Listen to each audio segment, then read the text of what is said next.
Hello, my name is Sophia Sen, and I am the researcher of Group 2. And today's PowerPoint is about I.A Richards. So you might think what his name stands for. It's Ivor Armstrong Richards.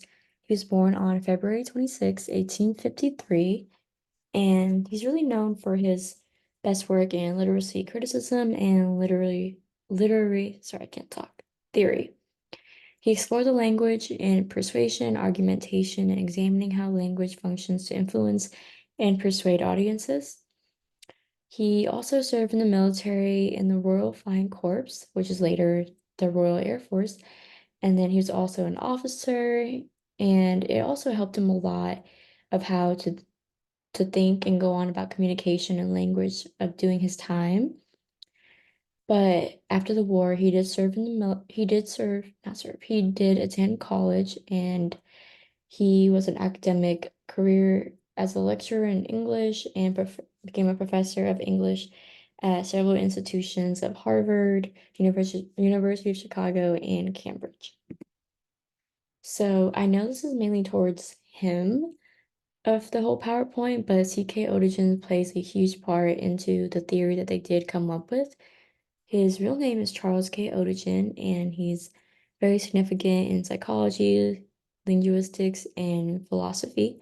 He was born in June 1st, 1889, and he founded the Orthological Institute in Cambridge. He developed basic English, and he was a big part of the semantic triangle, which I will be using and talking about a lot in this PowerPoint.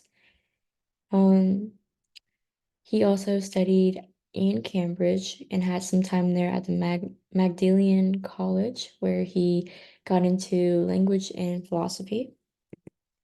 So now let's talk about how the influence took place. He wanted to take his broader interest in language communication and semantics, way different than any other scientist, just as CK as well.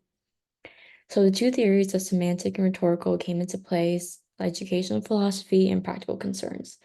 The semantic theory is the study of meaning and language and just the relationship between words, symbols, and meanings, how it led him to investigate how misunderstandings can occur due to imprecision in, and interpretations of language. So the rhetorical theory is how you're using language to persuade, influence, and communicate. And then in practical concerns is how numerous instances of misunderstanding and communication breakdowns. As for educational philosophy, it's a proponent of progress education, and he believes in the importance of effective communication skills for everyone to use in personal and social development. So let's move on to the multifaceted theory, which is helped developed with C.K. Odogen, and this is the human communication behaviors, which takes approach on how communication is lost and when not done properly. The goes into the three meaning theory, definition theory, and symbol theory, which I will get into. So, culture. What was the culture behind this of the study of misunderstanding and its remedies? I.A Richards, he wrote this within the cultural and intellectual side in the early mid 20th centuries, and modernism was a big part of it. He was part of the modernist movement, and he thought of exploring new ideas and perspectives, which often established beliefs in institutions. It just reflected modernist sensibilities in the approach to understand language and communications. Then we have pragmatism, which is a philosophical movement that emphasized the practical consequences of ideas and the importance of problem solving in philosophy and other disciplines.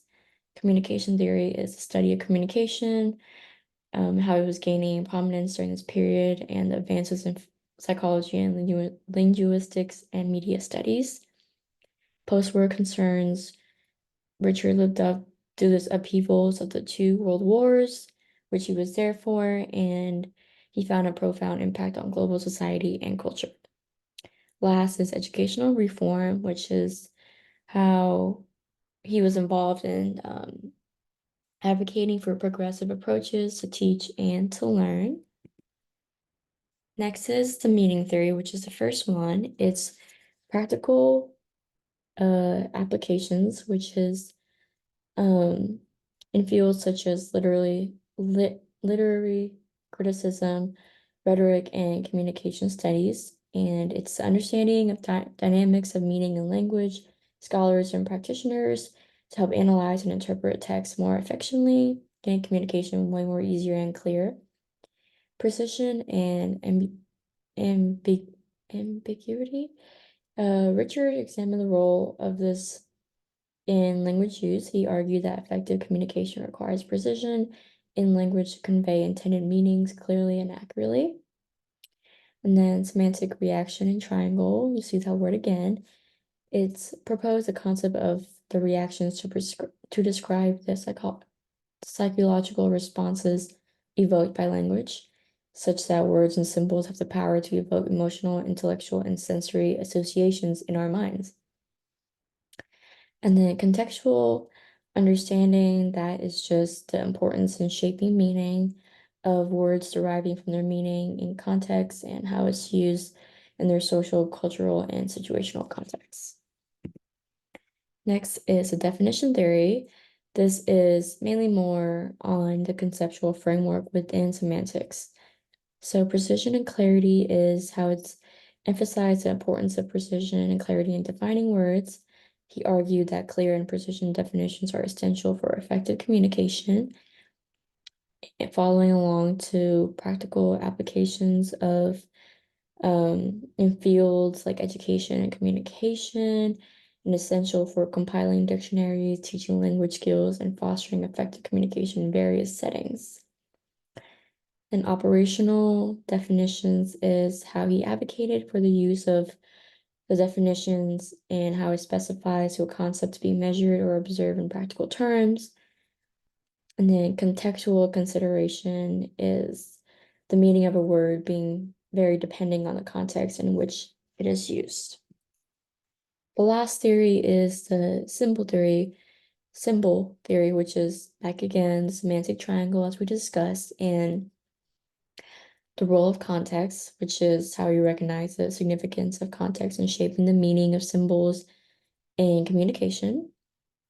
The use of symbols in communication is emphasized its importance by using symbols effectively and appropriately as well by considering the context in which it is used and the audience's interpretation of these symbols. Sorry. And symbolic relationships is where Richard explored the relationships between symbols and the concepts they represent, as well as the relationships between different symbols in the system. So now, after a little debrief of all of that material, I have some questions. First one is, what are the main factors that contribute to the misunderstanding according to Richards? So the main factors that contribute to the misunderstanding is difference in linguistic codes, vagueness, lack of precision, and assumptions.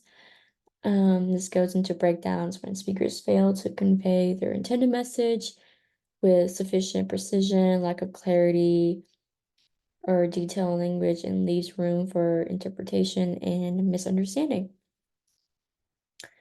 And next is, how does Richard's work on misunderstanding relate to the contemporary theories of communication and linguistics? So he provides fundamental frameworks for understanding and addressing misunderstanding communication. His examination is discourse and speech accommodation relates to the theories and its cultural backgrounds and analysis approach.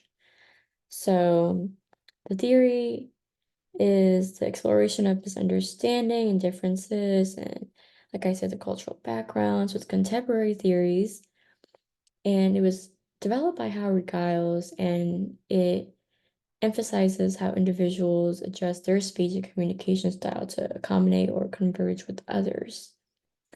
And for the analysis approach, it just goes into the discourseness of misunderstandings and to study how language is used in social contexts, including how misunderstandings are constructed and resolved in interactions. And Richard emphasizes on the role of redundancy, precision, and empathy in discourse aligns with contemporary approaches in order to analyze communication patterns and strategies in discourse. That is all for today, and I hope you guys enjoyed. Thank you.